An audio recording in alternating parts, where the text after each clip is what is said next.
నేతకాని సంఘం ఆధ్వర్యంలో తెలంగాణ ఐటీ శాఖ మంత్రి దుద్దిల శ్రీధర్ బాబు జన్మదిన వేడుకలను ఘనంగా నిర్వహించారు.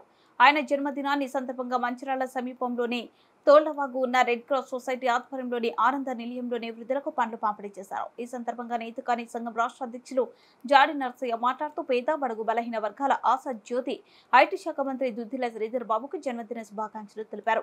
ఆయన ఆరోగ్యాలతో సుఖ సంతోషాలతో మరెన్నో ఉన్నత పదవులు అధిరోహించి ఇంకా ఎందరికో సేవ చేసే అవకాశం ఆ భగవంతుడు కల్పించాలని కోరారు. వారు అడుగుజాడలో మేము మరిన్ని సేవ కార్యక్రమాలను చేస్తామని తెలిపారు.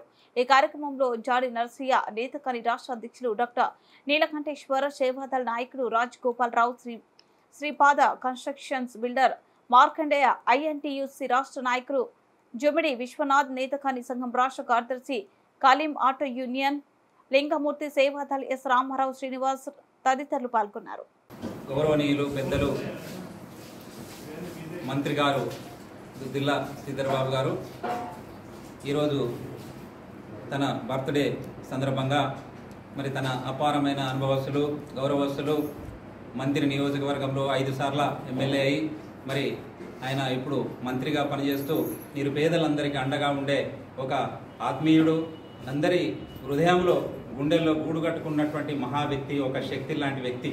కాబట్టి అతన్ని ఆదర్శంగా తీసుకొని నిరుపేదలుగా అండగా ఉండే ఒక పెద్దలు కాబట్టి ఆయనకు ఇవాళ మంచిర్యాల జిల్లా కేంద్రంలో ఈ యొక్క అనాథాశ్రమంలో నిరుపేదలకు మరి వృద్ధాశ్రమంలో మరి ఇలా మా పెద్దలందరూ మరి రాజగోపాల్ అన్న, మరి నీలకంఠేశ్వర గారు, మా యొక్క మార్కండేయ అన్న గారు, మరి మా యొక్క విశ్వనాథ్ అన్న గారు, మిగతా వాళ్ళందరూ కూడా పెద్దలు అందరి ఆధ్వర్యంలో ఇదివరకు కూడా ఇంకా 2-3 హాస్పిటళ్ళు కూడా హాజరై మరి నిరుపేదలకు అండగా నిలిచే ఈ యొక్క కార్యక్రమాలు చేశాము. కాబట్టి మా యొక్క దుద్దిల శ్రీధర్ బాబుకు భవిష్యత్తులో 100 ఏళ్ళ కంటే ఇంకెక్కువ బతికి ఆయన ఇంకా అందరి పేదలకు అండగా ఉండేటటువంటి ఒక శక్తిగా మారాలని, భవిష్యత్తుగా ఉండాలని మేమందరం తనకు అండగా ఉంటూ, నిరుపేదలకు కూడా అండగా ఉంటూ మరి ఈ విధంగా ఇంకా భవిష్యత్తులో కూడా గతంలో కూడా చాలా కార్యక్రమాలు ఆయన చేశాడు, ఎందరికో అండగా ఉన్నారు. భవిష్యత్తులో కూడా ఇంకా నిరుపేదలందరూ కూడా అండగా ఉంటారు. తనను ఆదర్శంగా తీసుకొని ఈ కార్యక్రమాలు నిర్వహించాం. కాబట్టి మరి ఈ యొక్క పేదలందరికీ